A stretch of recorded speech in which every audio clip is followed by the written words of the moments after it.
Chapter 3. Our Stepfather's Ghost Story. One of the many things that kept us so frightened in that house was our stepfather, who loved to scare us with his ghost stories from the old days, as he would call them. It was the winter of 1972, and the weather was cold, damp, dark, and dreary that Friday night. The wind whistled mournfully through the skeletal trees, howling like a pack of ravenous coyotes perched atop a cliff, wailing beneath the gleaming eye of the full moon. Our little country town still used round fuses that required screwing the fuse into the fuse box located on the outside, or in some cases, inside of the owner's home. The fuses would often blow, and you always had to have extras on hand. If they blew at night when the stores had closed, and you did not have any on hand, you would have to wait until the next day to purchase some spare ones. That could be a problem in the summer due to the boiling heat in West Texas. But on this night, it was the middle of winter, very cold, and we had space heaters to stay warm, but the wind added another terrifying effect to the bone-chilling night with the constant howling and the peach tree limbs raking against the house and our kitchen window. Our stepfather was home for a few days. He worked out of town constructing and building bridges, and here we go.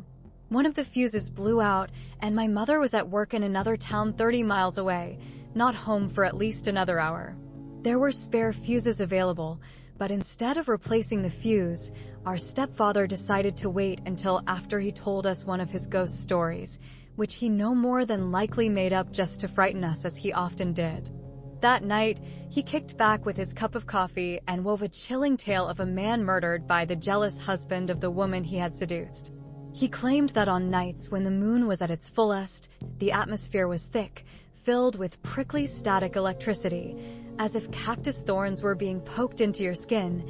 The dead man's tormented spirit returned, glowing ominously as a flickering ball of light that rose up and moved slowly from the back of a house formerly used as a gambling shack, hovering over a dark ditch where his bloody, beaten, stiff body was found several years earlier, moving slowly across the dirt road toward the woman's house. As it moved closer to the back door and neared the first step of her porch, it would take the form of a small dog's glowing eyes were transfixed on the house, never wagging its tail, barking, nor behaving as a puppy would behave. This abomination of a canine zombie and cursed soul of what it had become in the still of the night slipped through the door as if it belonged there. The mere thought sent shivers down our spines. Our stepfather would confidently declare that when he passed away, he would return to haunt us. He laughed so hard, his face red as he posed the terrifying question, "Do you want me to show you how to see a ghost?"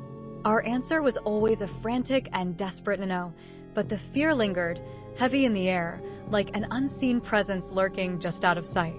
He then stated that you can see them if you look out the corner of your eye, your peripheral vision. If you do that, you will have the ability to see them easily. My sister Gina spoke firmly, "This is enough. We don't want to hear any more of your ghost and goblin stories. You know they frighten us and you get a thrill. It is not funny at all." He had scared us to the core, and we did not want to engage in conversation or listen to any more stories he had to tell. We were so proud of Gina. She was tough, just like our mother, and would stand up for her siblings in a heartbeat. He then put his coffee cup down, picked up the fuses, walked out on the back porch, and replaced the blown fuse so we had lights again. Tears were rolling down my face as I shivered with fear. The first time we were alone with our mother, we told her the story our stepfather had so happily frightened us while laughing and cackling as if it was so funny. She was not happy at all and confronted him about it. He swore not to tell us stories like that anymore. Did we believe him? Not at all. Chapter 4.